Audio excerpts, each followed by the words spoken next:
Sharon Needles, and Katya Zamolodchikova. And I will be hosting this panel. My name is Jinkx Monsoon. So this is Cult Films for Drag Fans. Are you all excited? I'll state the question, then we'll start from Adore, and we'll move this way. Yeah. Okay, then we'll start with Katya, and I don't know, it's a loose cannon everywhere. It's like, these are nothing but loose cannons, you guys. First question, ladies. What is your favorite film that relates to drag culture? Let's start with Katya. It's a little known film called Just One of the Guys, and it's about a girl in high school who wants to be a journalist, but she's not taken seriously because she's a girl, so she cross-dresses as a guy, goes to a different high school, falls in love with a man, but it's a whole complicated mess, but at the end she rips open her shirt and has these gigantic boobs, and everybody's confused, and I think that's fun. Confusion is fun. Sharon Needles? I like when you say boobs. Boobies. I'm going to ask you to speak into your microphone. Okay, sorry. You're professional. My favorite drag movie? That relates to drag culture. Oh yeah, probably Girls Will Be Girls. Girls Will Be Girls. Starring, could you help me out? Carla Jean Merman. She's an American icon. Coco Peru and Jack Plotnick. Correct. Yes, it's a story about three women who live together in a house, and they're three women, but they're played by three drag queens. Yeah, you're doing this much better than me. Well, I'm just helping you. I'm just putting grease on the fire. Greasy. What's your favorite line from Girls Will Be Girls? I've had more babies pulled out of me than a burning orphanage. And now you know why that's Sharon's favorite film. My favorite film that relates to drag culture, there's two films, and I think one is the more kitschy, entertaining version, and one is the more realistic version. Priscilla, Queen of the Desert. That's what it would be like. I've been on tour buses with all of these girls, and that's what it's like. Sooner or later, I end up on the roof of the bus singing opera. Now, and then, the more kitschy, less realistic version is Tu Wong Fu, Thanks for Everything. Adorm Delano? Mine is Spice World, and let me tell you why. It was that moment when Ginger stepped out of that stall that I knew that I wanted lipstick on my face, okay? So, Spice World and Tootsie. Yes, Tootsie. She's gonna say Tootsie for every answer, aren't you? The next question, you guys, is do you think there are any films that have had a positive impact on the LGBTQ community? Katya! I think Mrs. Doubtfire has. No, because you cannot get into drag that quick. And it gives drag queens, aspiring drag queens, a very unrealistic expectation that you can just stick your face into some kind of chocolate cream pie and then get into drag. It doesn't work like that. But I see Alaska do something very similar to that every day when she stabs her feet through that trash bag. So. Yeah, she's the only exception. Sharon Noodles. I used to cover Alaska's face with cream.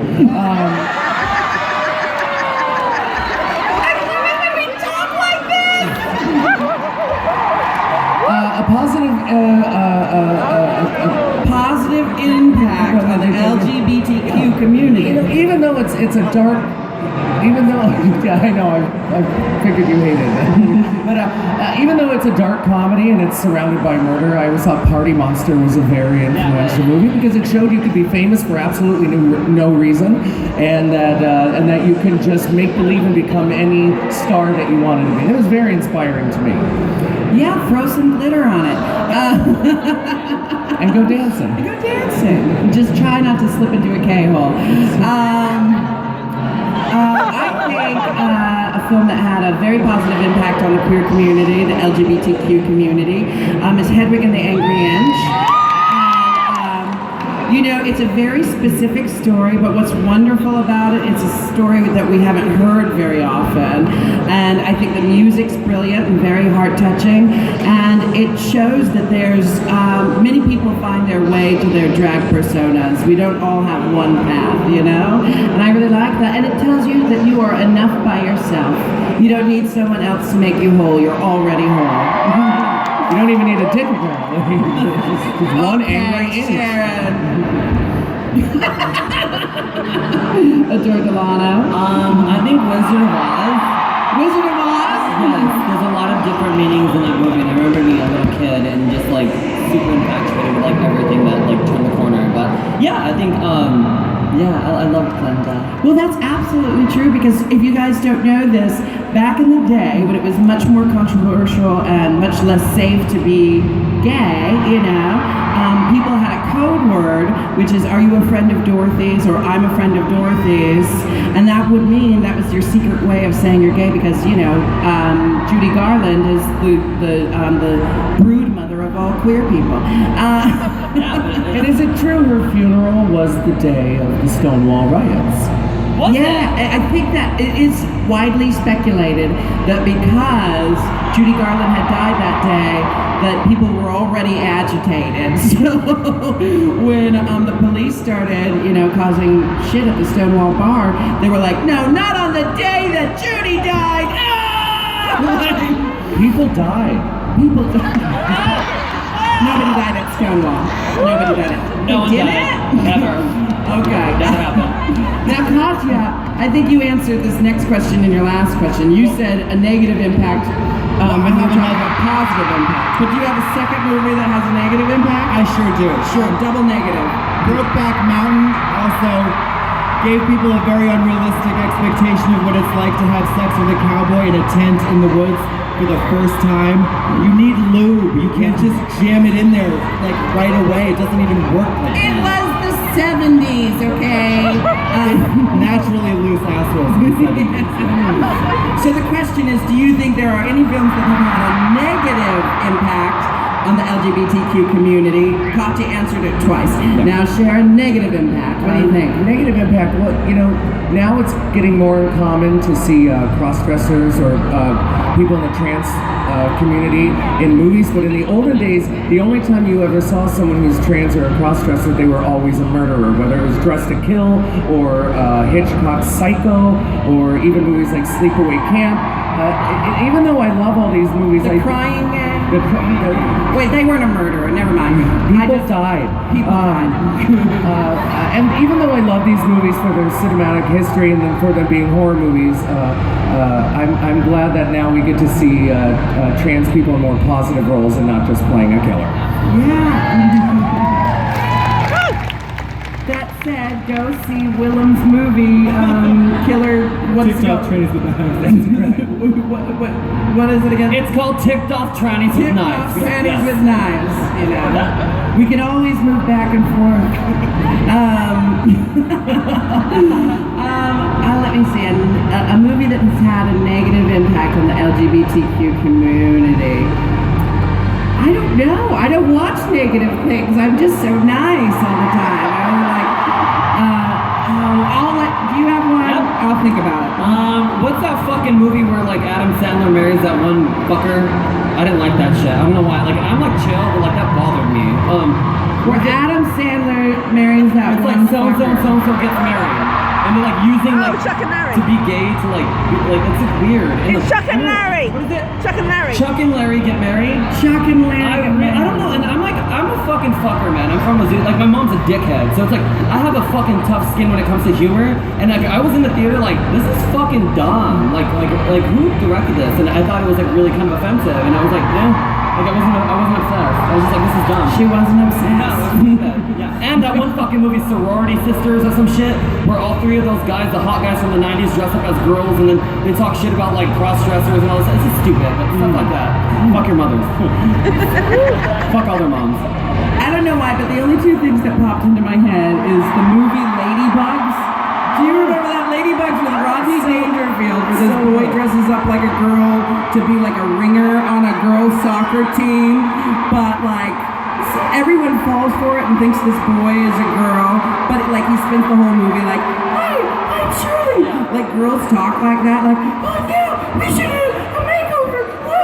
It's like, that was ridiculous, and I don't know. This has nothing to do with anything, but wasn't it hot when Ashton Kutcher and that other guy made out in Dude, Where's My Car? Anyway, I love that gift. The boy who played her in Ladybugs For a 9-year-old, he was really hot. Yeah, I wanted to fuck him when I was a kid. I really did. I was like, I mean, Well, I'm you down for were it. 9 at the time. Sharon was like 30. She's 300 years old, you guys. That's what the potion does. Next question. Can you hear okay, even though we're competing with the lip sync battle over there? We'll try to project. I'm like, oh, do you think as drag gets more and more popular in the media that we will see more drag in films? I hope so.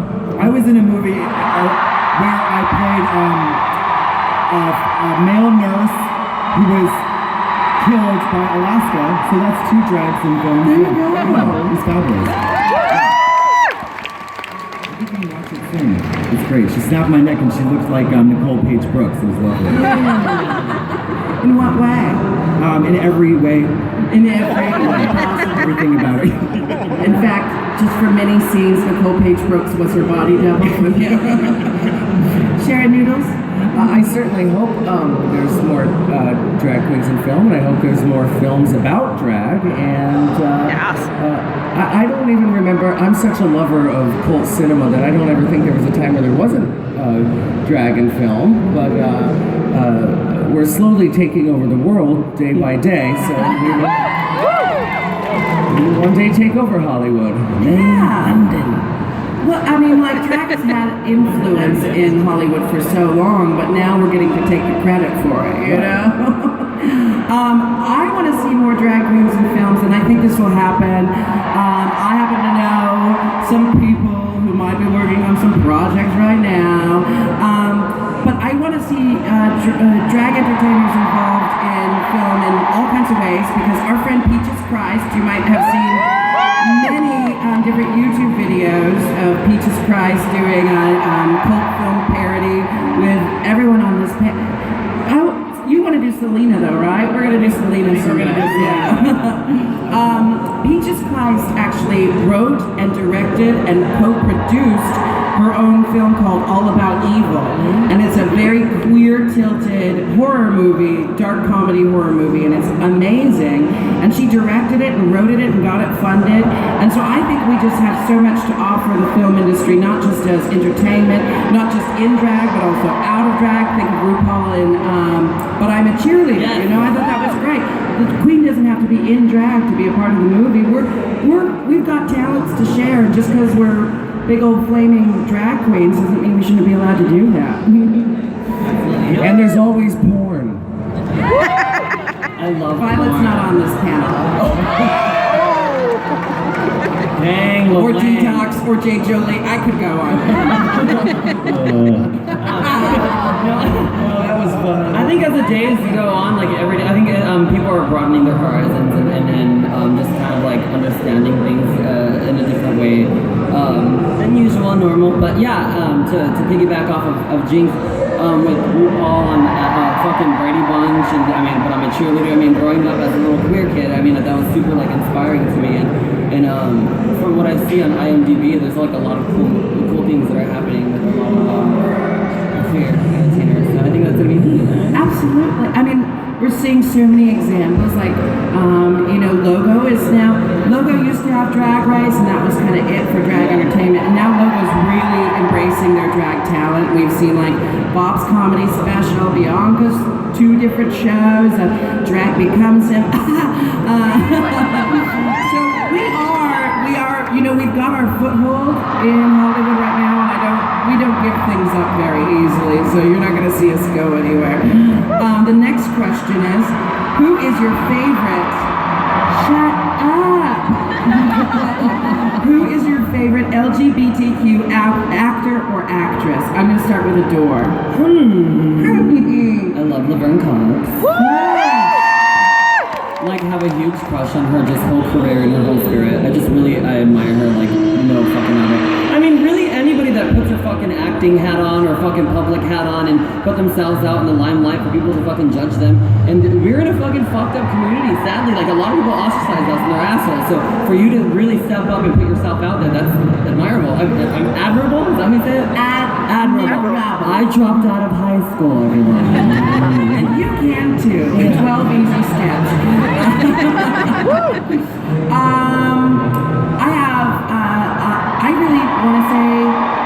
Swinton, because I don't know if Tilda Swinton identifies as queer or LGBTQ, but I do know she identifies as gender non-binary, and that's queer in my book, you know, anything that's not straight and heteronormative.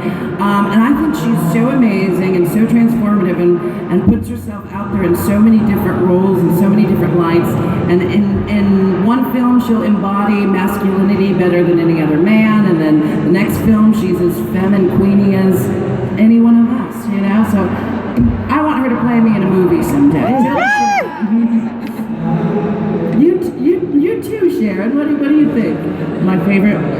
Your favorite LG? She's got the memory of a goldfish, you guys. LGBTQ actor or actress? Divine. She played real female roles. She never played a drag queen. She played genuine female roles, whether it be a maniacal killer or a desperate, simple housewife. She played those roles so geniusly. Left us far too soon. I think, and in fact, I think she's probably the most important thing to ever happen to drag, because it showed not only could we be beautiful and glamorous, but we could also be fucking terrifying, and that we're meant to be messed with.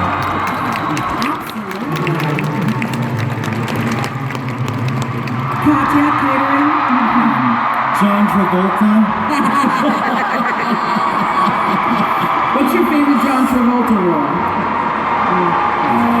I don't know. Probably Face Off, or maybe he was great in the first episode of Fat Actress with Delano. There's too many to pick. I can't choose. Can you do a John Travolta? He wears wigs during the day. Oh yeah. He wears wigs. He wears wigs during the day. Yeah. Who would do that? What a Not me. I also have a huge amount of respect for LGBTQ actors and actresses and celebrities who come out early, you know, who on their rise to success, they come out so that they can be an advocate the whole time, you know, rather than coming out years later when they're not really in the limelight, you know. I like it. The first person who comes to mind who's a modern reference is Ezra Miller. Like, Ezra Miller was a little indie film star, and before Ezra really, blew up and now is doing blockbusters, came out as queer and was very open about it. And he's easy on the eyes. I do like boys. I like boys with cheekbones, big cheekbones. Dicks. Who would play you in a film? Okay, let's start with Katya this time. So I was thinking about that. I think if it was like a film of my whole life, it would start out with Sharon Stone and we would Benjamin Button toward Honey Boo Boo.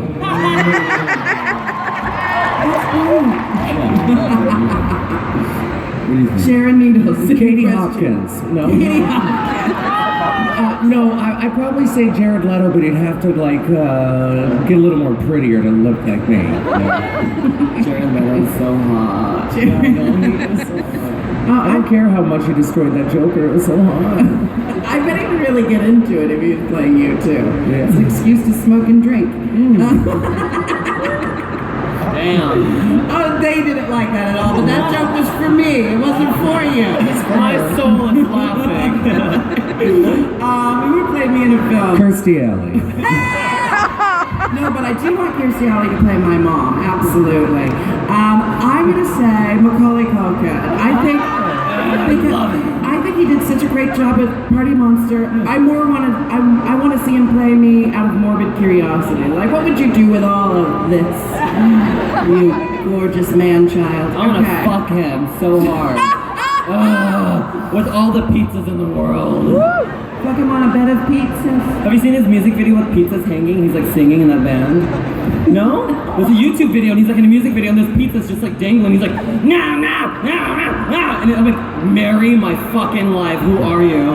Yeah, he's out of it. I don't think that's real. I think you have a fever dream. No, this is it's 4 years ago. Now he's sober and has the love of his life, but like, fuck her. Who would play you in a film? Jessica Alba. Any specific reasons? Cause like when I went on American Idol, everybody compared me to her in the media. So I think Sin City when she had like the blonde hair. Yeah, I think she'd be getting it. Yeah, her or Chrissy Alley. Yeah. Or Tootsie.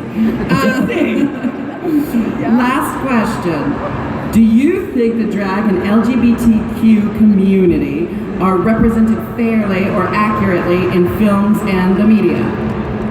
Adora, you want to feel this? Yeah, I think as we, like I said about 2 answers ago, I think as we like live the day by day life, I think it's getting easier for us, and I think it's surprisingly I don't know, it's kind of stunning to watch. It's growing a bit, so I don't have an answer, Jinkx. Suck my dick. Well, very horny panel. It was actually a bad idea to put the 4 of us together. But what do you feel about like a show like Will and Grace? Do you feel like that accurately and fairly represented queer people? I have not. Okay, don't kill me. You've never seen it. I've watched like it's like Friends. Like I'm just like next. Like Friends does not hold up, you guys. Sorry, There's a lot of problematic things going on with Friends. all of my friends are like, oh my god, Will and Grace is coming back, and I was like, what the fuck? Who cares? Like what's that? Like fuck Full House too. Like that shit was stupid. And that bitch that hosts The View, she's a fucking cunt. Mouthy today. I think, you know what I love about how we're being represented in the media today is shows like RuPaul's Drag Race, not just a shameless plug, but what I really love is queer people playing queer people. Right. You know, and I really love getting to see, what I love most about Drag Race is it's not just all about the drag and the cuntiness and the competition, it's also about the artists and their lives and what they put into their artwork. And I do think, you know, like, for me, I just bring up Will and Grace because that was like one of the first mainstream television shows that heavily featured queer characters, and they were the leads, not the like character actor best friend who just pops in, you know. And I think, you know, it's kind of like it wasn't perfect, but the fact that they were the first to do it, you got to give them some props. And I'm excited, and I'm crossing my fingers that when the show comes back, they'll have integrated everything that's gone on since the last time the show was on, and incorporate where our community is at now and fairly. And Sean Hayes has come out. Sean who plays Jack. He's come out since the show was last on. And so I'm really interested to see, because he kind of feels this new responsibility to be an advocate for his community, and I'm really excited to see what happens. It could also be insane. It could be awful, but you know. I hope it's shitty like Full House. But I've got my fingers crossed because Megan Mullally is basically. There would be no Jinkx without Karen Walker, right? I think a lot of drag queens would say that. Sharon. Like Jinkx said, is usually when there was a gay character in a show, especially like shows even that I love, like the Golden Girls, it was always the fact that they were gay was the joke, you know? It wasn't because they were a funny gay person. The fact that they were gay was turned into something humorous, which, you know, for, you know, a younger generation, you know, generations older than me would have found themselves to be shameful for being gay. But now we have shows like Transparent that blow my mind, that, you know, tell true stories of GLBTQIA under the entire umbrella. So yeah, I think it's getting better. But I still like a good old gay joke. I just still like it. I just love the Golden Girls. Katya? Yeah, I mean, guys, like you said, it's getting better, but I think it's tough, especially in America with Hollywood, is like this giant business and they don't want to take chances making movies for people who they, you know, not the like, they're just a small part of the population. But like, I think that when you see a movie like Moonlight, it kind of, it highlights the fact that it's like, oh wow, there's no other movie like this. And that's, I remember growing up like as a gay kid, and I was like, you never see the kind of romance you want represented in Hollywood, and that sucks, but I think that TV is picking up a lot of the slack, especially now, because it's like the golden age of television, and you have like so many networks that are not bound to like these big giant networks like Amazon and Netflix and blah blah blah, and you have like you have like 3 major shows like on the air at the same time about trans people that give like a complex, multifaceted look at it. It's like incredible. But at the same time, like 1990 or something, the movie Soapdish had the most horrific transphobic ending to an otherwise incredibly good movie. But it just like, that was like so recent, and it was like, by today's standards, it's so horrifyingly like awful. So we have like a lot more to do, you know, there's always more progress to be made, and now there's the Ku Klux Klan to contend with. So, anyways. One thing that I really appreciate that I've noticed, and I'm kind of jealous of, because I grew up queer, you know, I knew at a very early age who I was, and I was taught at an early age by my society to try to hide that.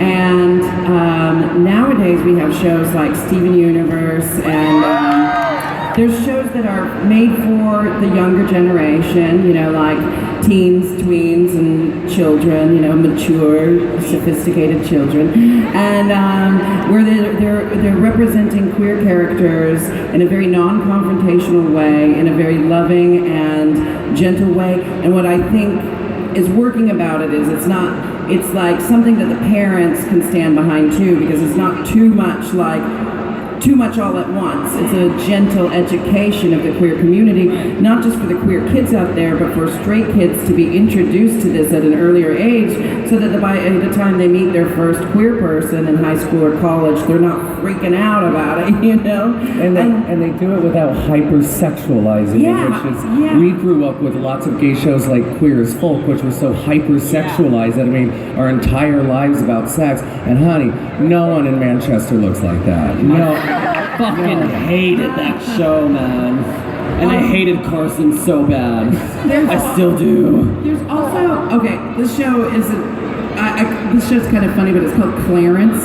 And one of the main characters has 2 moms. And they never do an episode about, like, why do you have 2 moms? It's just a common thing amongst the characters. They already know that he has 2 moms, and they don't make a big deal about it. And what I like is when we introduce characters in the media today where they're queer or they're trans, and we don't have to have a whole like 3-episode arc, like what are we gonna do about the queer character, you know? It's actually just already accepted amongst the other characters on the show. It's already commonplace, and they don't make a big spectacle or sensationalize the whole thing. Can you guys think of any other movies or TV shows that are doing a good job right now for the queer community? Do you guys not have transparent here? No. Sensei! Sensei? Oh, Sensei! I thought it was Sensei. I was like, is that a gay karate instructor? Anything else? Anyone? There was actually, I mean, it's not current, but remember the show The Wire? Has anybody seen the show The Wire on HBO? One of the best shows ever made, and they had a black gay vigilante character who was probably the most interesting fucking character. And he happened to be gay. Not really like, not a huge deal about it, but he was like an anti-hero / kind of villain, and it was like the most interestingly like intricate, kind of confusing way to portray a gay character that was totally out of the box. It was very cool, very cool.